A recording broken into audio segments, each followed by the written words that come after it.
Good morning, good afternoon, or good night, and welcome to Command Power, the show in which we discuss all things Magic the Gathering with a focus on Commander. And today we have another episode in our Spoiler Spotlight series in which I talk about, well, spoilers and tell you what my thoughts are on them. But before that, just a quick reminder to click subscribe if you enjoy my videos. We're well on our way to 1 million subscribers and your support means everything to me. And today we're going to be talking about Diamond City. It's a land that says Diamond City enters the battlefield with a shield counter on it. If it would be dealt damage or destroyed, remove a shield counter from it instead. Tap to add colorless, and tap move a shield counter from Diamond City onto target creature. Activate only if 2 or more creatures enters the battlefield under your control this turn. Now this might not seem like it's that good, but trust me, it's insanely powerful. I was actually really surprised they printed this because it just seems very easy to take advantage of with a few quite common strategies. To start off, the main thing that really can abuse this card is Proliferate. Proliferate works so well with this once you've put a counter on a creature, but even before that,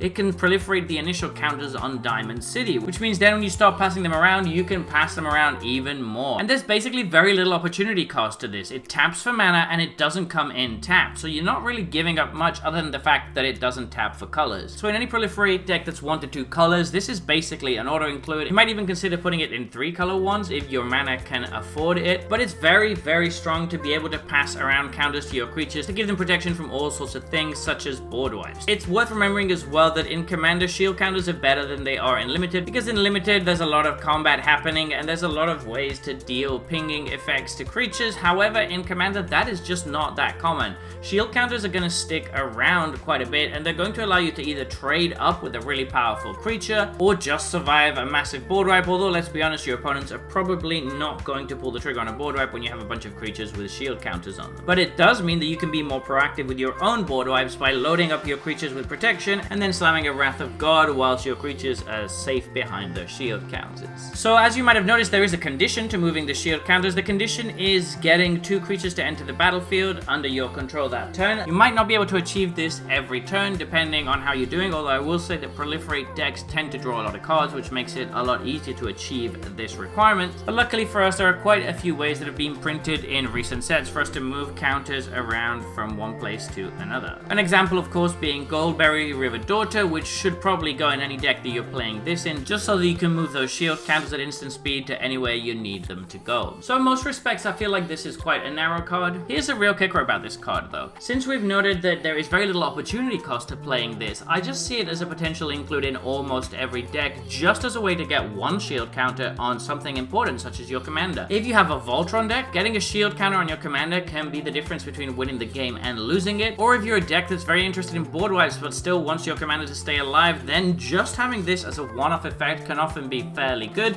particularly since it's very easy to achieve the condition. I really see this as close to an auto-include in a lot of different decks, and I wonder if it's not going to end up costing a fair bit of money if it turns out to be quite good at what it does, which I think it will be. So I think this is a very strong card and definitely one to keep an eye on in the next few weeks. So there you have it. Those have been my thoughts on this new spoiler. What do you think about this card? Please let me know in the comment section below. I read all comments and respond to all of them too. And if you enjoyed this video, don't forget to click like or subscribe. It really helps the channel. And until next time, take care.